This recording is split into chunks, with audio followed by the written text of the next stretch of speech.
સુરત નગર પ્રાથમિક શિક્ષણ સમિતિ દ્વારા પાલનપુરમાં આવેલી શાળા નંબર 318માં આચાર્ય દ્વારા બાળકોને એલસી આપી દેવાની ઘટના સામે આવી હતી.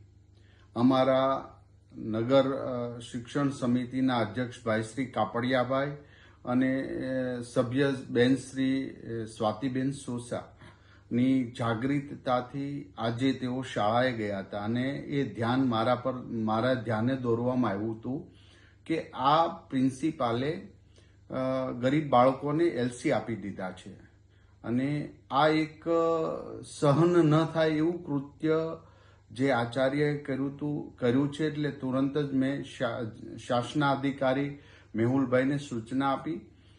જિલ્લા શિક્ષણ સમિતિના નગર પ્રાથમિક શિક્ષણ સમિતિના અધ્યક્ષ કાપડિયાભાઈ સાથે રહીને એ આચાર્યને બરતરફ કરી દેવામાં આવ્યો છે. સીઆરસી, યુઆરસી અને નિરીક્ષકને કારણદર્શક નોટિસ આપવામાં આવી છે અને આ એક એવો દાખલો બેસાડવાનો છે કારણ કે ભારતીય જનતા પાર્ટીની સરકાર દ્વારા એક બાળકને આઈડેન્ટિટી કરીએ છીએ અને એક પણ બાળક શાળાથી વંચિત ન રહે એની દિવસ રાત ભારતીય જનતા પાર્ટીના કાર્યકર્તા અને અમારી ટીમ પ્રવેશ ઉત્સવ કરે છે. ત્યારે આવું કૃત્ય કરનાર આચાર્ય ખરેખર ખૂબ ગંભીર બાબતો ધ્યાને લઈ અને તરત બરતરફ કરી દેવાની મેં સૂચના આપી હતી અને જેનું અમલીકરણ થઈ ચૂક્યું છે. આ મેસેજ હું એટલા માટે આપી રહ્યો છું કે એક પણ શિક્ષક, એક પણ આચાર્ય આવા કોઈ પણ બાળકને એલસી ન આપી શકે અને એની ફરજમાં આવે છે કે એક પણ બાળક શાળા ન છોડે. ત્યારે આટલી મોટી સંખ્યામાં 6 મહિનામાં આટલી મોટી સંખ્યામાં બાળકોને એલસી આપ્યા એ ખરેખર એક શિક્ષણ વિરુદ્ધનું કાર્ય કર્યું છે.